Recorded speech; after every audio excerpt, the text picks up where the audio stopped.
कैलाश पर्वत पर उस दिन सब कुछ शांत था, बहुत शांत। चारों तरफ बर्फ की सफेद चादर बिछी हुई थी, लेकिन माँ पार्वती के मन में एक तूफान उठा हुआ था। माँ पार्वती की आंखों में आंसू थे और वो चुपचाप कैलाश छोड़कर जाने की तैयारी कर रही थी। नंदी ने उन्हें देखा तो घबरा कर पूछा, माता, आप कहाँ जा रही हैं? माँ पार्वती ने कुछ नहीं कहा, बस अपनी आंखों के आंसू पोंछे और बोली, नंदी, आज मुझे मत रोकना। नंदी ने कहा, लेकिन माता, महादेव को छोड़कर आप कहाँ जाएंगी? माँ पार्वती ने शिव जी की ओर देखा। महादेव ध्यान में बैठे हुए थे। माँ पार्वती कुछ पल तक उन्हें देखती रहीं, फिर उनकी आंखों से एक आंसू निकल पड़ा। वो बोली, मैंने हमेशा महादेव का साथ दिया है, लेकिन आज मेरा मन बहुत दुखी है। इतना कहकर माँ पार्वती कैलाश से नीचे जाने लगी। तभी पीछे से महादेव की आवाज आई, देवी। माँ पार्वती वहीं रुक गईं, लेकिन उन्होंने पीछे मुड़कर नहीं देखा। महादेव ने पूछा, कहाँ जा रही हो? माँ पार्वती ने उदास होकर कहा, जहाँ मेरा मन मुझे ले जाए वहीं जा रही हूँ महादेव।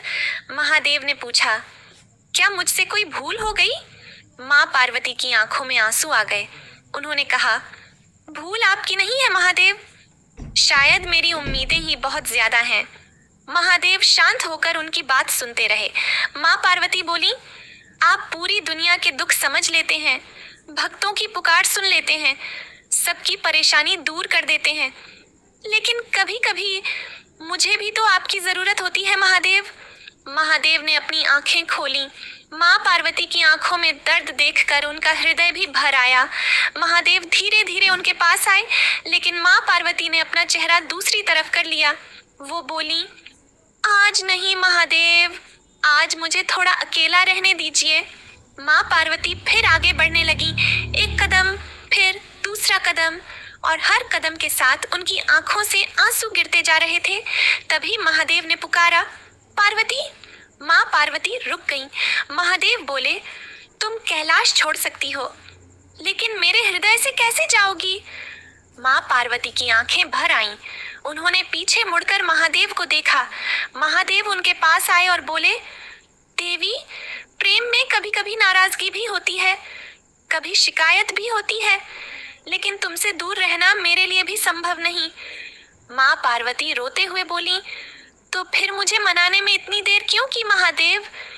महादेव हल्का सा मुस्कुराए और बोले, क्योंकि मैं जानता था मेरी पार्वती जितनी देर नाराज रहेगी उतना ही ज्यादा मुझे याद करेगी। माँ पार्वती ने गुस्से से महादेव की ओर देखा और बोली, आप बहुत शरारती हैं महादेव। महादेव मुस्कुरा दिए। माँ पार्वती भी मुस्कुरा दी और कैलाश की उदास हवाएं फिर से खुश हो गईं। माँ पार्वती ने कैलाश छोड़कर जाने का अपना फैसला बदल दिया और महादेव के साथ वापस कैलाश की ओर चल पड़ी, क्योंकि सच्चे प्रेम में नाराजगी हो सकती है, शिकायत हो सकती है, लेकिन हमेशा के लिए दूरी नहीं होती। हर हर महादेव। जय माँ पार्वती।